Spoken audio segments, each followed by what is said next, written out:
Moses, the man who was learned in all the wisdom of the Egyptians, and who was mighty in words and deeds, was now a little shepherd in the wilderness, a defeated and dejected man. One day, in the midst of his disappointment, God came. God appeared to Moses in a vision of a burning bush, a bush that burned without being consumed. Moses was surprised and turned aside to see this bush. It was as if God was saying to Moses, "Moses, you must be like this burning bush. Do not burn by yourself or act by yourself." From the Life Study of Genesis by Witness Lee, page 189. This week, we continue the series with fellowship from Brother Ron Kangas responding to questions from working saints during a conference held in the northeast of the United States in September 2019.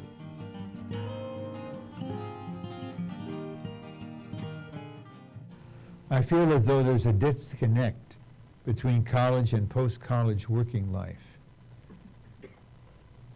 After I feel as though through there is after I feel as though there is a disconnect between college and post-college working life. After we graduate and start working, we're asked to care for those around us, those in college, but it's very hard to care for others without receiving care as well. How do we keep ourselves under the care of the body in order to be supplied and built in? Now, a principle is, in order to shepherd others, we have to be shepherded first. Otherwise, we just can't do it. We don't know what to do. We can't do it. We may have the heart to do it. And so we all need to know the Lord as the shepherd of our soul, who shepherds us and cares for us. And as far as he has brought us, as indicated by Psalm 23, that's as far as we can bring someone else. And then genuine shepherding we receive makes an indelible impression on us. We now know what it is, what it's like. But if none of that is taking place, then none of us can shepherd anybody, even if we have the heart. We don't know what to do. And so we shouldn't be ashamed of praying, Lord,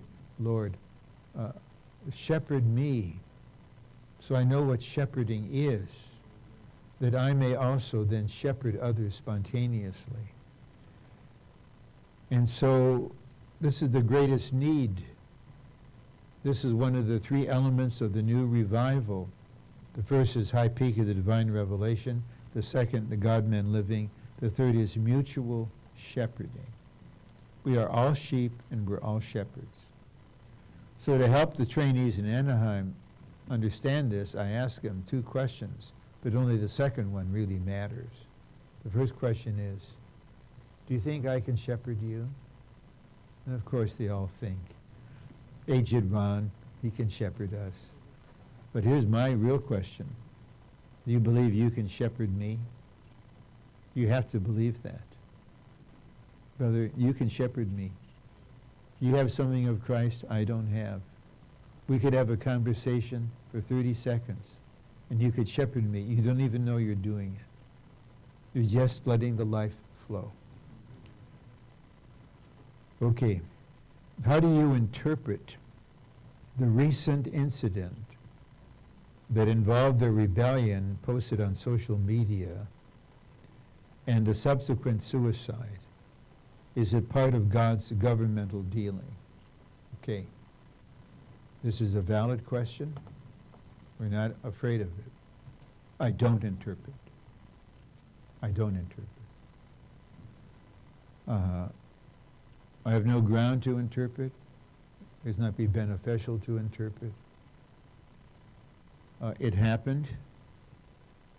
It happened, at least with God's permission, but I'm not going to attribute this to God and say it's a governmental dealing. So I would just say, humanly, I was shocked and saddened when I heard it. I didn't have the response, well, this is God's dealing, such and such. No. This is a deeply sad situation. So I won't interpret. Others have. And others have written emails to me and to others saying, you caused it. The blood is on your hands. See? I'm not surprised. Read Numbers 16:41. After the earth had opened up and swallowed Korah and his company, and the fire of judgment had come forth and consumed 250, the people said to Moses and Aaron, you killed them. Then immediately Jehovah came in, told Moses and Aaron, get out of the camp. I will consume them all. And Moses told Aaron, take your censer, put in incense, make expiation for them. This must not happen. And so I just referred this to the Lord. I'm not the first. We're not the first to receive this. But on my part, I will not interpret. I will not say because. Only the Lord has the ground to say this. And I leave that to him, between him and those directly involved.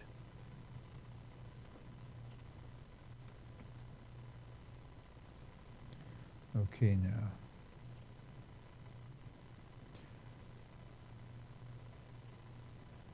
Is there a way to not get burnt out when entering into the church life in a full way?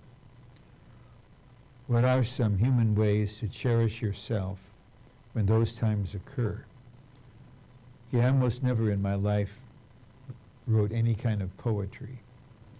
Maybe 32 years ago, I started to write one.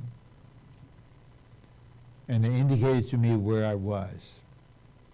So I'll expose the line of an unfinished poem. My soul is the crater of an extinct volcano, empty, dark, and cold. And I realized, Ron, you are serving full time. You are burned out to the point there's nothing there. Yet I can't stop what I'm doing. And so eventually I learned something. I learned the lesson of the burning bush. Moses spent 40 years in the wilderness. He saw many instances of spontaneous combustion. That's not what attracted his attention. It's not going out. The fire's not going out. I want to see why. Then God appears from the midst of the fire, and I hasten to the application, we're the bush, he's the fire. And so we need to reach the point where we're no longer relying on our energy, our strength, our capacity. That will make you an extinct volcano. And when it hits you, it can be quite devastating on your physical health, on your state of mind. And that is not necessary, and that's to be avoided. Then we're really a target for the enemy, for him to attack. So, one aspect is Romans 12. Be burning in spirit, serving the Lord. Okay? The fire, the triune God, is my energy source. Okay, I just turned 80. I think it's fair to say, you can correct me one-on-one if you want. I won't mind. I think I'm kind of a youngish 80. I probably could pass still for 79. But I never have the sense of being burned out. Rather, the more I serve, the more the fire burns, the more the energy is there. But I have a physical body. I have a human life that needs rest, that needs a healthy diet, that needs exercise. And the Lord created me with a certain kind of mind and a certain kind of soul. and I need some time to read or study positive things that are refreshing to me. I don't understand why some brothers like to go to automotive shops or Ace Hardware when you can go to Barnes & Noble, right, and get a Starbucks caramel macchiato and then just roam around for a few hours, okay? And so there needs to be this balance on the human side. And oh, brothers, it's such a blessing to have a wife, a counterpart, who knows what you need and exercises her portion of authority to say, you need a rest, you need to go walk. No, you're having this much Jamocha almond fudge, not that much. And I see what's in your bowl, and now it's going to be reduced. And then she knows, I believe in that word from 1 Corinthians, the husband does not have authority over his own body, but the wife does, and I'm sure thankful for it. So let the fire burn in you, and set aside time, because we serve according to the principle of the Sabbath. God works and then rests. We were created. Now what do? Rest. Then after the seventh day, we serve, then rest. And so all of our work comes out of rest and leads to rest. And I saw this lived out in Brother Lee. He started the life study when he was about 69. This colossal project started in 1974, completed in 1995 when he was 90. Then he goes on to the crystallization study and gives us the high peak of the divine revelation. That's a pattern of serving by the fire burning within, taking naps, walking 3 times a day, 20 minutes each, and having a wife watching over your diet. What a blessing. Okay. How should you study the Bible and ministry in the midst of the church life, work life, and family life? Okay. Just consider your schedule. Under the usual circumstances. Then realistically decide how much time can I actually devote to reading the Bible every day, apart from morning revival. And just, again, start small, okay? 15 minutes. And then if it can expand, it expands. Then for the long run, let's say a minimum, a 10-year project with the ministry. There are 2 main lines in the ministry. The life study, crystallization study line, that's book by book. And then the line of subjects. And so for the long run, we need to pursue both. We need to know Romans, but we need to know sanctification in Romans, also in Ephesians and Hebrews and Revelation. So even someone full-time is not likely to be able to be in both lines at once. So you just consider a reasonable reading schedule. Okay, I want to read the life study of Song of Songs or the life study of Psalms. Then don't impose on yourself a schedule that's undoable because someone else is doing it. Okay, I'll see if I can read 2 life studies a week. I'm not trying to set a record of reading the life studies in the least amount of time. And then when I mentioned this, I love this subtitle in Elders Training Book 3 about studying the truth. The subtitle is, The Tortoise Wins the Race. So I'm just glad to be a tortoise, putting one paw against the other, little by little, and after 5 years, after 10 years, after 30 years, after 53 years in the Lord's recovery, there is assimilation, there is constitution, little by little, day by day. That's not the American way. The American way is microwave immediacy. God's way is slow cooking. Okay. What should I do about a longing that won't go away? God is silent about the matter. Because the longing won't go away, you will never stop praying about it for long. You may tell yourself, I'm done. I prayed about it again and again. Okay, so you're done for now.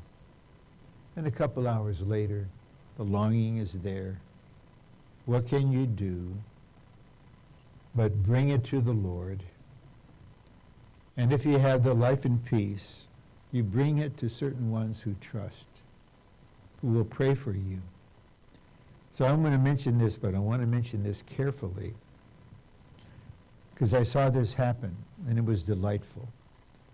It was immediately after the Memorial Day conference in Atlanta in 1997.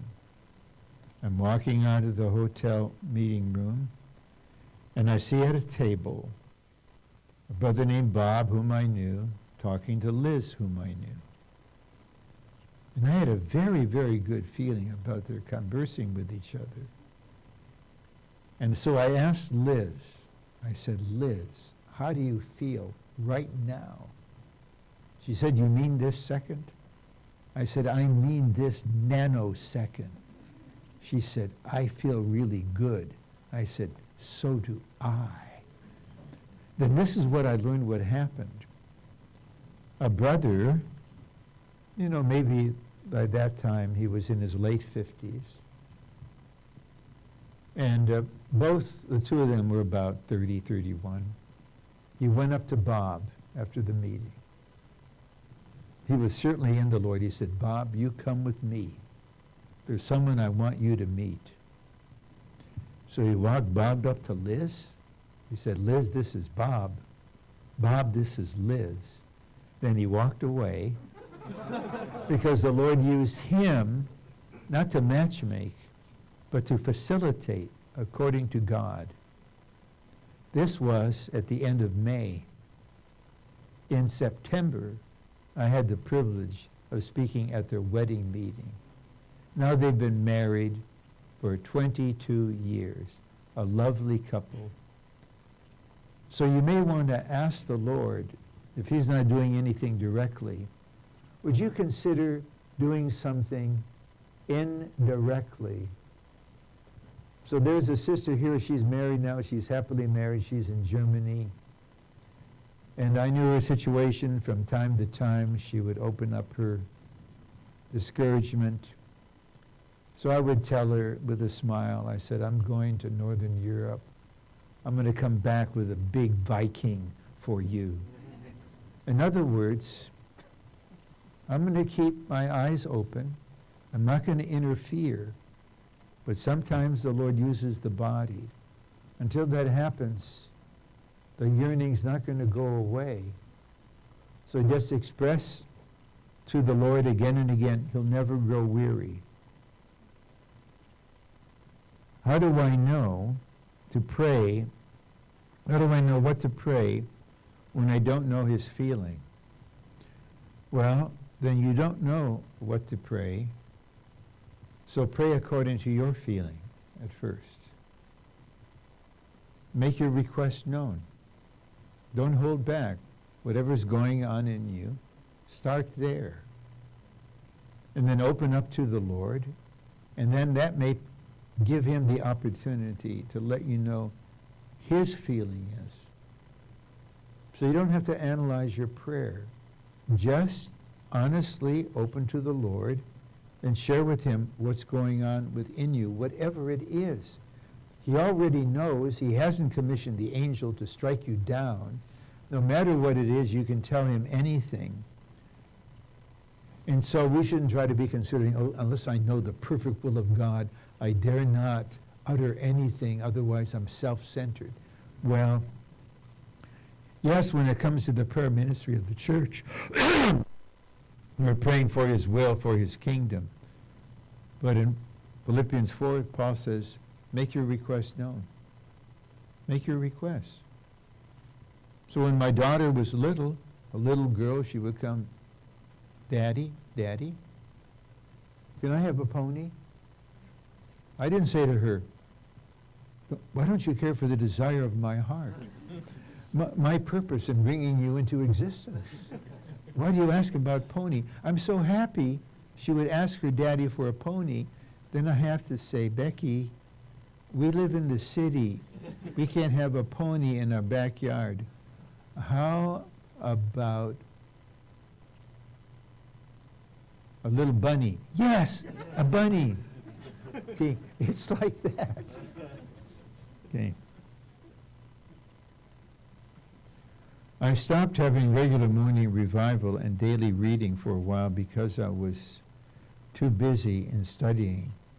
Now I really want to have a new start, but I feel the Lord is far away, and it's hard for me to be consistent. What should I do? I think I responded to that to some extent by just saying, start where you are and start small.